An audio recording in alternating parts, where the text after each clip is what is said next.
Welcome to the Chimney and Fireplace Success Network, a weekly broadcast sponsored by CVC Coaching, hosted each week by industry speaker, coach, author, and educator Jerry Eisenhower. Our presentations are produced to assist business owners and managers in turning their business dreams into their business realities. And now, here's your host, Jerry Eisenhower. The Chimney and Fireplace Success Network, sponsored by CVC Coaching. We put this podcast together for information to the chimney, the venting, the hearth industries, the fireplace industries, the gas industry, anything connected with the fireplace, heating systems and all that. But we deal primarily here with chimneys and hearth. And today I've got a special guest that I've asked to come on because they've got some new programs that are going to be rolling out in the next year or two. And I think people need to know about this because it's pretty important. So my guest today is Rick Vlahos. He is the executive director of the National Fireplace Institute, and that operates with what they call the HEFBOG, which is the Hearth Educational Foundation Board of Governors, I believe. So Rick, are you out there with me today? I am here. I'm glad to be here, Jerry. That's it. So let's start out. Let's just pretend that somebody just got in this industry or maybe listening to this and thinking about it. So let's tell them a little bit about what the organization is. I'm very familiar with it because I actually served on your board at one point, and I was the first certification chair. So let's tell everybody a little bit what is the NFI, what is HEFBOG? Give them a little background of what you do and who you are. Okay. We actually started out in 1981 as the Wood Heat Education and Research Foundation, or otherwise known as WERF. Somewhere in the mid-'80s, they changed the name to the Hearth Education Foundation and came to the realization that the industry needed some sort of a certification program. How do we know if an installer knows what to do or not? So they came out with an early certification program, and in 2002 changed it to the National Fireplace Institute certification. The idea was to take that early certification and modify it to follow the best practices of the certification industry. So they hired a consultant who has walked with us ever since it was started to make sure that everything that we do, every question that's on an exam, follows the best practices, so we know that what we have is a credible certification. For years, we certified people in wood burning, gas, and pellet hearth appliances. Our focus has always been on the planning and installation and troubleshooting of those appliances. The program has grown, and we're about 3 years into a 4-year project of making some significant changes, and it's just been real exciting times around here. That's it. And it's, when you mentioned that 2002 time frame, that was actually when I came on the Board of Governors. And at the time was when this new certification process was just discussed. And they talked about hiring this consultant. And I heard a term there, and I've been involved from the chimney sweep side. I'd been on the board of directors of HPBA, but all of a sudden they told me something called a psychometrician. And they said, we got to have a psychometrician, and then we got to do a job study. And be honest with you, at the time it sounded, this is a lot of work. So what's your feeling? And let's tell people, what does the psychometrician do? Because I'm presuming that's the consultant you're talking about. That is indeed. A psychometrician is basically a man or a woman who has a PhD in statistics, in how to crunch the numbers, how to look at exam results, look at the way things are structured, and figure out, is it working or isn't it? And very honestly, when I stepped into the role as executive director, my first response was, why are we spending the kind of money that we're spending on a consultant? Because at that time, we had already been doing the certification for 10 years. It's like, why do we need to continue with a psychometrician? I sat down with our staff member at that time and we analyzed what that psychometrician does for us.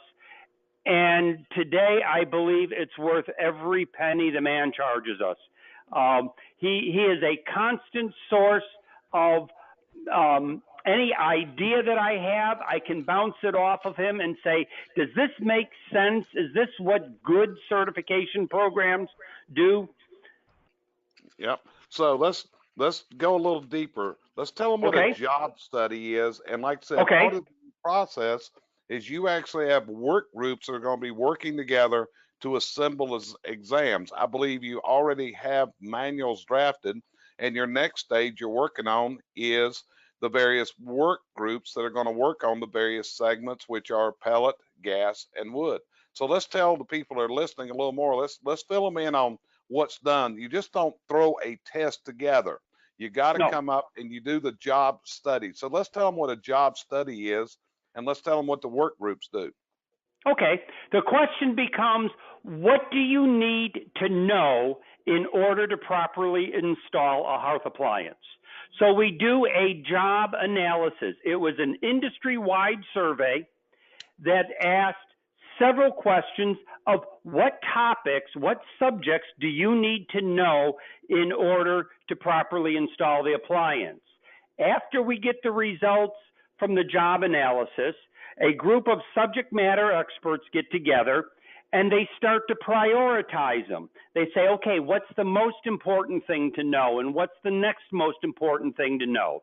This leads to a list of what we call our knowledge statements. And those knowledge statements and their priority are what tell us how many questions on the exam, what percentage of the exam needs to be devoted to combustion, and what percentage of the exam needs to be devoted to clearances and the other various topics. So if you were to look in the back of all of our manuals, you find the list of knowledge statements for that fuel type. Then we put together a different group for each certification of subject matter experts. The psychometrician teaches them, they spend a half a day learning how to write a good question, and then they write questions, and we go through the process of writing exam questions, because now we know how many questions we need on each topic. Once that's done, we create what's known as an overlength exam. Our exams have always been about 100 questions, and an overlength exam may be somewhere between 125 and 140 questions. We offer the overlength exam to a couple hundred people. We take those results, and again, the psychometrician crunches the numbers to say, you know what, these questions just did not perform well. This guy is incredible. He can look at it and he can tell you if you passed the exam, which answer you were most likely to give. If you didn't pass the exam, which answer you were most likely to give.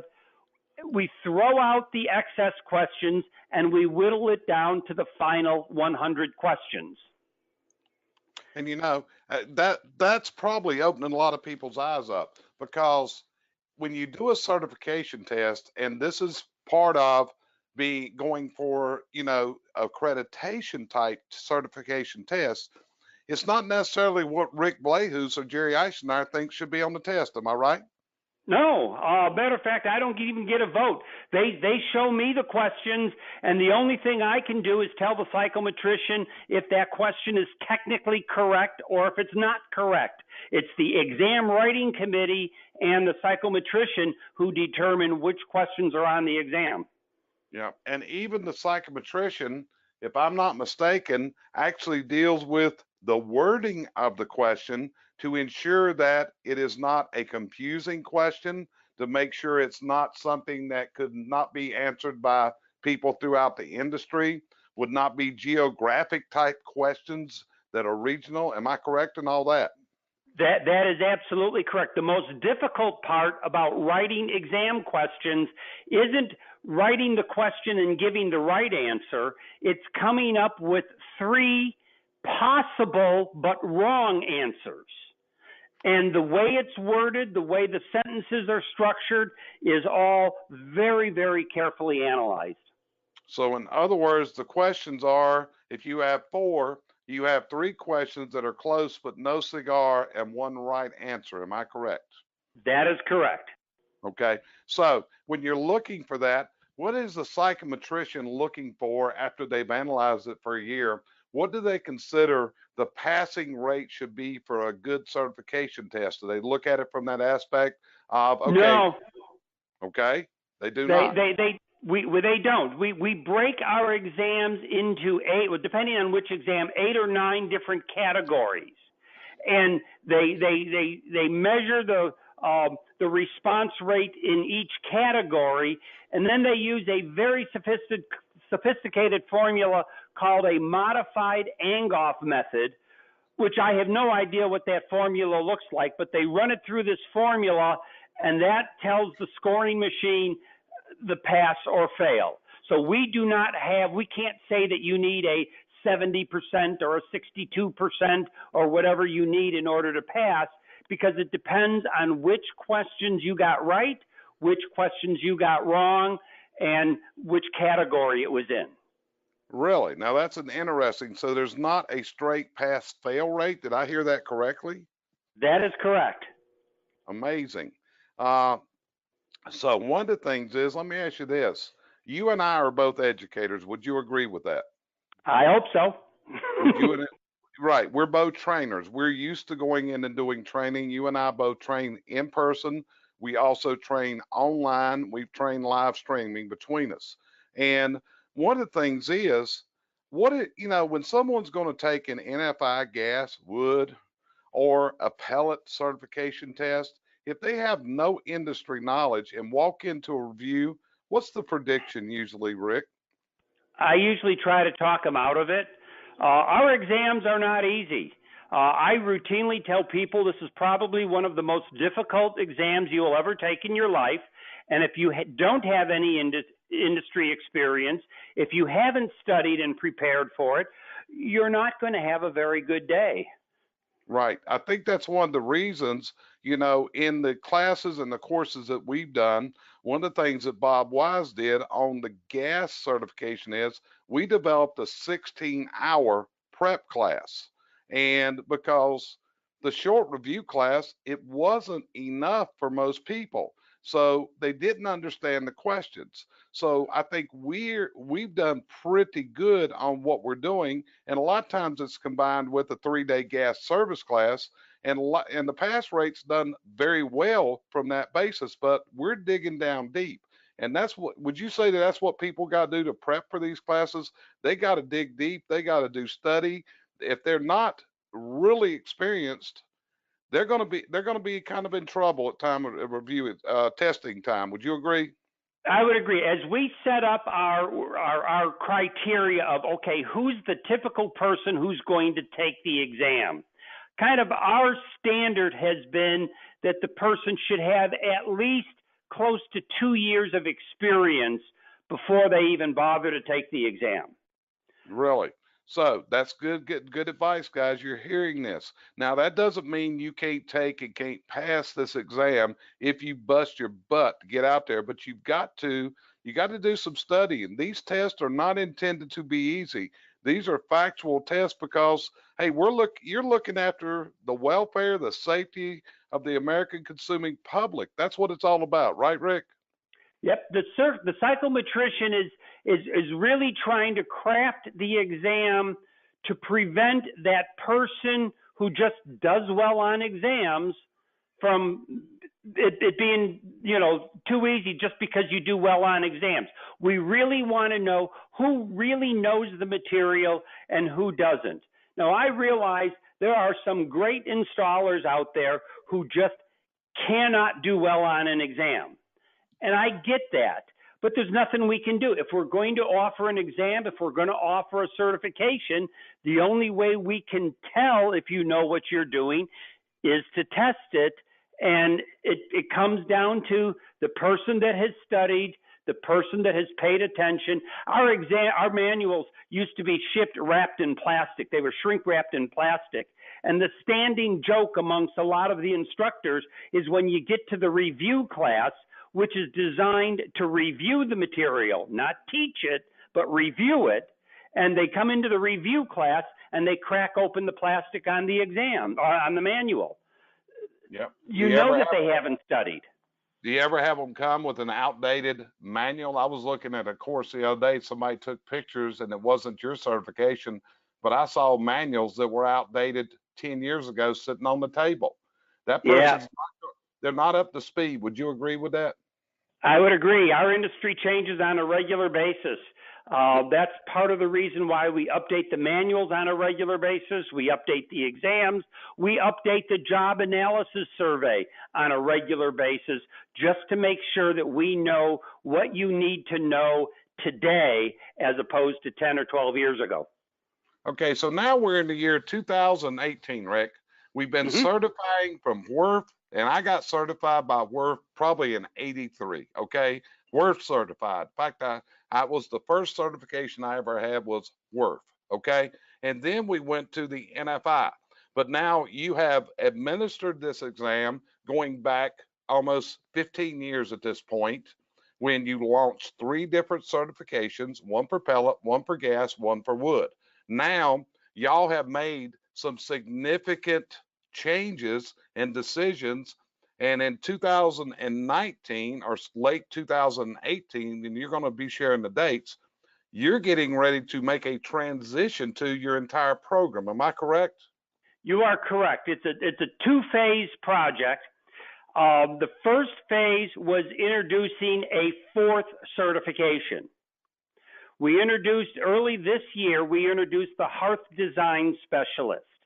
This is a certification designed to teach the salesperson what they need to know in order to properly guide the customer through the sales process.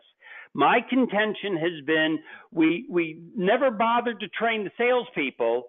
We get the job to the installer and it's too late. The decisions are already made. So let's teach the salesperson. And while we can have an installer who specializes in wood, gas, or pellet, the salesperson really needs to know all 3. So the Hearth Design Specialist is designed to give the salesperson the technical knowledge that they need to properly sell and plan the appliance installation. Okay, so that went into process. I believe you rolled that out earlier this year or last year, Rick. When did the Hearth Design Specialist come into being? It started late last year. It was finalized. Expo 2018 was when we finally introduced that final 100-question exam that meant that the process is over and it's done. It's out there, and people are starting to get certified in it. And I'll tell you what, the response has been terrific. I had a dealer call me last week who has never had anybody in his organization certified, who's interested in getting 6 of his sales staff certified as Hearth Design Specialists. So when his customers come in, they've got something to tell their customers beyond just that I'm a great employee. Not only that, as you're talking about this, Rick, I'm visualizing the number of callbacks that are reduced, the number of sales that go bad, the number of installations that aren't properly planned for. Am I envisioning this Hearth Design Specialist correctly? Exactly. I mean, take a wood burning stove. There may be one wall in the house where that stove will operate properly, and on a different wall, it may not, based on, external factors. And the decision is made in the sales process. So by the time the installer gets the job, he may install it in the wrong spot for performance because that's what the contract tells him to do. This way, we get the salesperson aware of what decisions we need to make. We're better off before it ever gets to the installer. And from what you just said, I'm assuming from what you're talking about, we're talking about pressure issues, we're talking about stack effect, we're talking about wind issues, we're talking about, because you said my favorite word, which is performance. Because to Hmm. me, one of the things that we have keyed on too much is safety, safety, safety. And there's nothing wrong with safety. But the bigger thing is when the appliance is installed, we want it to perform and we want it to deliver what the customer's looking for. That's part of our promise there. So am I hearing this correctly? Yep, you can have a product that's installed properly and meet code, and it still doesn't work. Can I It quote we you on that, Rick? Can I You quote you on certainly that? can. You Okay, certainly may, sir. so let's move. Okay, so the Hearth Design Specialist, this is made for the salesperson. This is made Hmm. for the field sales or for, but it could be a person that's going into the field or they could be working in the showroom to give them more information on where to properly install the appliance and what the potential downfalls to the proper performance. Now we've got the 3 certifications, which we're going to call the technical certifications, which are your wood, your gas, and your pellet. Now, these are the next coming changes. So let's kind of tell the industry what's going to be happening with these certifications and how's it going to be rolled out. Okay, we have identified a core body of knowledge that's common to all 3 certifications, wood burning, gas, and pellet. We're separating that out and we're creating a core manual and a core exam. These are the topics like roof safety, ladder safety, the theory of combustion, the theory of clearances, those types of topics that are common to all 3 fuel types. If our exams used to be 100 questions, the core exam will actually turn out to be about 60 questions. Then when you're ready, you take the core exam and maybe you take wood burning. And now the wood burning exam will be 40 questions. So you're still taking the same 100 questions. It's just broken into 2 separate parts. Because when you want to add your second certification, so you're certified in wood, now you want to add a gas certification, you have already passed the core, you don't have to take it again. Just take the additional questions for gas or for pellet. So we don't have to go to a course and hear 3 different times about the combustion triangle. We don't have to hear about how to properly set the ladder up on 3 different courses. That is the core. So when a person takes the core, do they have a certification, or this is just an achievement to enable them to take the wood, gas, or pellet? That's correct. They are not certified until they take the core and 1 fuel type. So whenever someone's going to, we will say, let's just pull out of this. Let's say that a person is going to go to a gas certification review. Then he will take his core and his gas at the one right behind the other, or it will be on 2 separate occasions. It could be either or. They could do it, depending on how much he studied. If they wanted to take it on 2 separate occasions, they can do that, or they could take it all at one time. Well, one of the things, Rick, that I only found out probably less than a year ago that you were doing is you had started a very innovative program. I'm not sure everybody's aware of this, but you don't actually have to go somewhere to take a certification test. People can take this from their own office, and it's a pretty secure system. So let's talk for a minute about Proctor for You, because y'all came out with this a while back. You kept it almost top secret. One day I stumbled across it and said, yeah, you can get it that way. So let's tell them a little bit about Proctor for You, and because what this does, Proctor for You enables you, if you're listening to this, if you're in Wyoming, let's face it, there's not a lot out there in Wyoming you can go to, or maybe you're in Idaho or wherever, but you're in a more rural setting. I mean, there's places in this country your customers are off the grid. So on doing this, Proctor for You, I think, solved a major issue in getting certified. So explain the Proctor for You process, Rick, and how it's set up. All of these online universities that you see advertised have created an entire market for companies that will proctor an exam remotely using your computer's webcam and microphone. They go through a security check, and they will actually proctor your exam from wherever their office is. So you don't have to go anywhere. You can sit at home. You can sit wherever it's quiet, wherever you can, concentrate, whether it be home or office, and you can take the exam any time of the day or night. If you're a morning person, take the exam in the morning. If you're a late night person, take it late at night. You can take it at 2 o'clock in the morning if you want. So ProctorU is the company that we're using now. We may be changing that. There's a competitor out there that's put together a pretty good package for us, and we may actually be changing the proctoring company. But the point is, they can proctor the exam, and they will watch. The point of a proctor is to make sure that you don't cheat. I mean, realistically, ours is a closed book exam.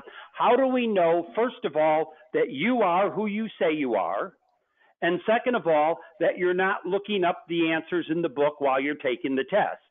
That's what a proctor is going to do. They have a very sophisticated identification process that you go through, and then they just monitor the exam to make sure that you're taking the exam without actually, having somebody flashing cards behind you with the right answer. Okay, and just curious now. Okay, so if someone wanted to use Proctor for You, and I think it blew me away when you told me how low the cost was. So is it the same for all three of your disciplines, or is it different? What is the cost to take your certification with Proctor for You? Okay, the normal manual and exam package, we have several different packages available. Most popular package right now is $449. That's the manual, the online review class, and the exam. If you want to take it remotely using ProctorU, there's a $40 surcharge that we add in order to pay for the proctor. Now, as we change to the new exam format, all of our prices are going to be changing because you're actually going to be taking 2 exams. You're not just taking 1 exam, and essentially everything will be broken in half, so the cumulative total comes out to be about the same, but our price list is going to have to change when we introduce the new exam format to make sure that it all balances out equally. Yeah, but Rick, I mean, I can't drive 50 miles away for 40 bucks. I mean, really, Right. when you told me about this system, it's like, my God, this is the answer to so many people, because it puts it in your time frame, because I'm assuming this is available 24/7. Am I correct? Yeah, that's correct. So, and you also told me about a guy that was taking it and they were watching him. And, you told me a little story about he kept looking down and finally figured out the cat was jumping in his lap. That's how close this thing is monitored, correct? That's a true story. They thought they actually stopped the exam because they thought the guy had notes down in his lap that he kept looking down. Turned out it was his cat that kept jumping in his lap, and every time the cat jumped in his lap, he looked down, and they said, "Wait a minute, what's going on?" Let me ask you this. Let me just throw a potential issue up. What happens if someone is doing this and the internet service were to burp or shut down? What would be the protocol or the process that would be followed? They do 2 things. One, they have a tech team there to get you reconnected. If they can't get you reconnected, I get a phone call, or I get an email that says there was a problem, and then we work with ProctorU and whoever the test taker was to reschedule it or do whatever we have to do to make up for it. That's what I mean. To date, So we haven't had one that they couldn't get reconnected. But if there was one, we would obviously just reschedule it or come up with something that's suitable. yeah, well, I'm thinking more of the guys in his house and his internet provider decides it's time to go down. They've got a pretty sophisticated tech department. They turn it over to their tech department. I get a report from them that basically records everything that you say, everything that they say, everything that they have tried, and we can tell exactly where the breakdown was and make it good. I get maybe 1 report a month from where there was some sort of a hiccup in the system that needed to be resolved, and it's pretty thorough. Right. It's just like right now, you and I are doing this interview, and I'm in North Carolina, and you're in your office in Illinois right now, right? That is correct. So it was real simple. You and I set up a meeting. We do the recording. Hey, we're both here. You ready to start? I hit the record button, and we're recording everything that we're doing. So it'll be very similar to being in a go-to meeting or something like that, of seeing who's there, what's going on, except the cam is on. So you're going to be watched. And you said, is there a mirror? You have to place a mirror behind you when you do this, Rick? Well, what you wind up doing is they have to see your office to make sure that you don't have, sheets of paper tacked on the wall with all of the stuff. So you take the webcam and basically scan your whole office. If you can't turn your webcam around, they ask you to take a mirror just so they can see the environment. They're looking for a place where you can take the exam uninterrupted, without people walking in and out. I talked to a guy last week at a meeting that I was at that had to his office is out in the middle of their showroom, and he had to sit with his back to where the customers normally come walking up, and he felt really awkward with his back to his customers, but that's where his office was. That's what he needed to do in order to assure the proctor that everything was right. Yeah, so the best thing to do is set it up somewhere. If you're going to take a test like that, it needs to be realistically some kind of a quiet place all by yourself, no interruptions, no exterior noises, those type of things. That's going to help you. So, Exactly.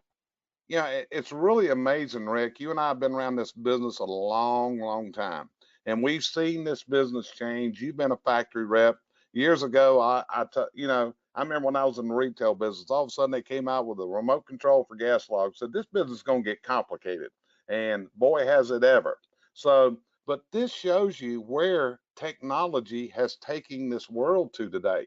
And you look at how technology is training people, certifying people. When you look at it, I was talking to my attorney the other week and asked him, how many of your courses are online to maintain your legal status in the state of North Carolina?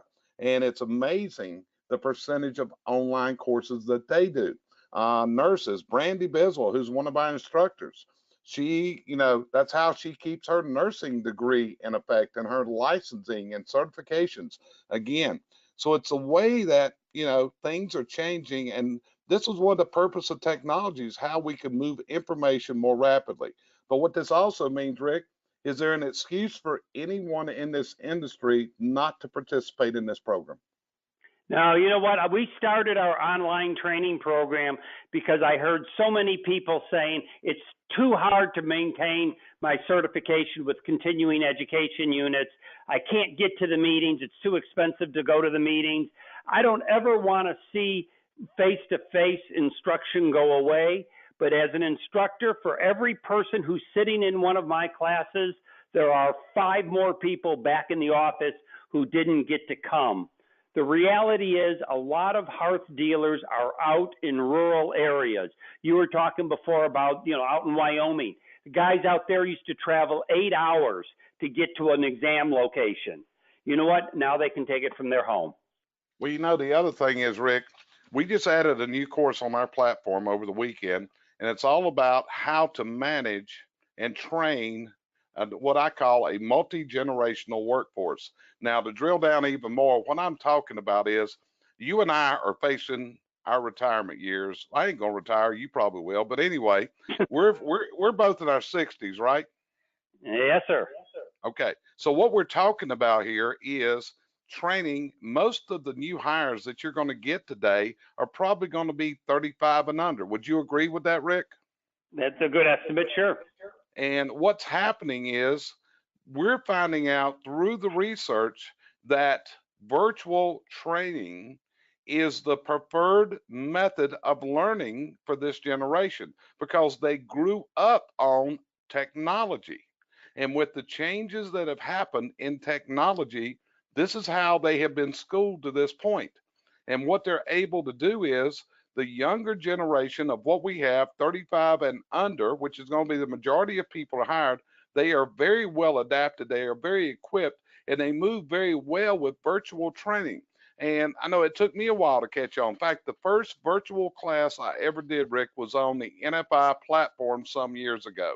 I had done a class at Expo, and then you wanted to do a class online, and it was Yep. on doing standard operating procedures. And when I did this, it was very strange because all of a sudden I'm talking to a computer and we don't see who I'm talking to. And it was hard to adjust. But now I'm seeing where this is the future, guys, and technology is going to get you there. And now technology is making it where you can get your CUs up to grade, you can get your people recertified. You can get them ready for certification without having to dispatch them out of your office. And Rick, I think this is going to take this industry to a whole new level. What's your feeling on this virtual technology world that we now operate in? I love it. Like I said, as an instructor, I love teaching classes in person. I don't ever want to see them leave, but the only way we're ever going to get to as many people as we need to get to, it's got to be online. It's just the only way we're going to be able to do it, or else we'll never reach those other guys. That's it, brother, and that's where it's at. Well, listen, before we end this interview today, is there anything else you'd like to add about what you guys do, what's out there, why do people need to get certified, what's the value? If there's anything else, the floor is yours, sir. Our biggest dilemma is those dealers who don't have to be certified. If the government comes along and says you have to have a certification in order to get a license, okay, those guys are going to get certified. The question is always, why should I be certified if the government isn't requiring it? And the answer, plain and simple, is marketing. You take your car in for service. Do you look for the certificate hanging on the wall showing that that mechanic is certified? You bet you do. You notice those things. Why is our industry any different? We've never had a culture of people who say we've got to be certified just to show our customers that we really do know what we're talking about.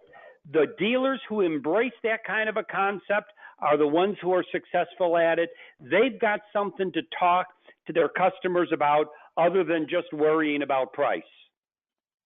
And that's it. And you look at it, and it's funny because you brought up automobiles, but that was one of the things before you came in to work with NFI, when the certification program was first started, believe it or not, that was the comparison that was sold to us, was the auto mechanics. I believe it was the ASE, if I'm not mistaken, the ASE certification for auto mechanics. And as I looked at this, that's when I became sold that, hey, the psychometrician route. I can remember I was president of the NCSG at that point, CSIA, and I told them then, the certification program has got to change because it's going to be questioned one day. And this process that you have done, I'm going to congratulate you, Rick. You've done an excellent job. You're really moving forward, and you guys are really looking out for the industry. It's not a self-serving because you guys are based on education and certification. And from our point, there couldn't be a better partner for us to work with than NFI and you, Rick. Well, we actually have two attorneys on my board of governors currently who are attorneys who represent clients in this industry if there's a lawsuit. And these are the guys who know what a good, credible certification is and which one a slick attorney can, poke holes in. And believe me, we will do everything we can to make sure that certification is credible.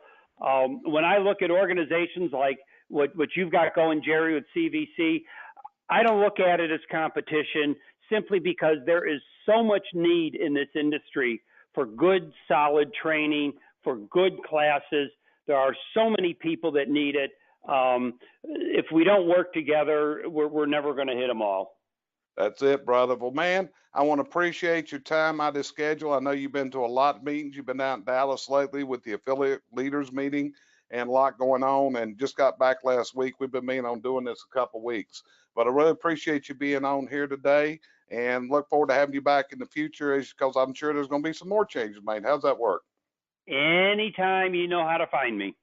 You got it, brother. So this is Jerry Eisenhower with CVC Coaching, and this is the Chimney and Fireplace Success Network. We produce this, and our purpose, our mission in doing this is to share information with the industry and how to move forward, how to reach what we call your business dreams.